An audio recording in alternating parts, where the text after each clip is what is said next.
નમસ્કાર મિત્રો, સ્વાગત છે તમારું ફરીવાર આરસીએમ ગુજરાતની યુટ્યુબ ચેનલમાં। અમદાવાદમાં બોપલ વકીલ બ્રિજ પર અકસ્માતમાં 3 લોકોના મોત, કારમાંથી દારૂનો જથ્થો મળ્યો। અમદાવાદ શહેરમાં વધુ એક અકસ્માતની ઘટના સામે આવી છે। જી હા મિત્રો, બોપલના વકીલ સાહેબ બ્રિજ પર 2 કાર વચ્ચે ભયાનક અકસ્માત સર્જાયો હતો, જેમાં 3 લોકોના મોત થયા છે, 100 લોકો ઇજાગ્રસ્ત છે। ટક્કર એટલી ભયંકર હતી કે ફોર્ચ્યુનરને કચર ઘાણ વાળી ગયો હતો। થાર કારમાં સવાર મનીષ ભગવતી પ્રસાદ ભટ્ટ અને ચાલક સંજય કાઠીનું મોત નીપજ્યું છે। આ બંને વિરંગ ગામના રહેવાસી છે।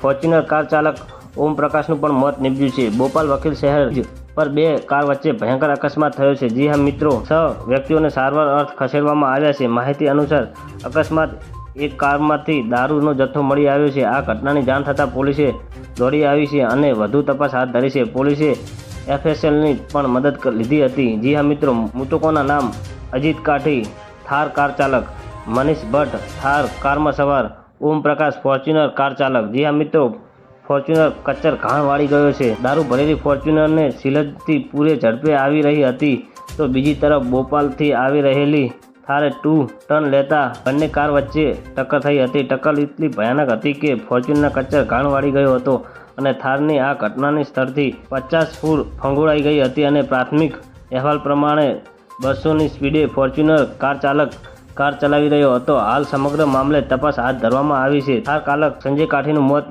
નીપજ્યું છે। અકસ્માતમાં થાર ચાલક સંજય કાઠીનું મોત નીપજ્યું છે। અકસ્માત બાદ અમદાવાદમાં એમ ડિવિઝન ટ્રાફિક ગુનો નોંધીને તપાસ શરૂ કરી છે। અકસ્માતમાં પરોઢી 4 વાગે અકસ્માત સર્જાયો હતો। અકસ્માતમાં ભયાનક એટલો હતો કે મૃતદેહોનો બહાર કાઢવામાં આવ્યા છે અને ઘટના સ્થળ પર પોલીસનો કાફલો પહોંચ્યો છે। તો મિત્રો, ન્યૂઝની સતત જાણકારી મેળવવા માટે અમારી ચેનલને લાઇક, શેર અને સબસ્ક્રાઈબ કરી લેજો। ધન્યવાદ। જય હિન્દ।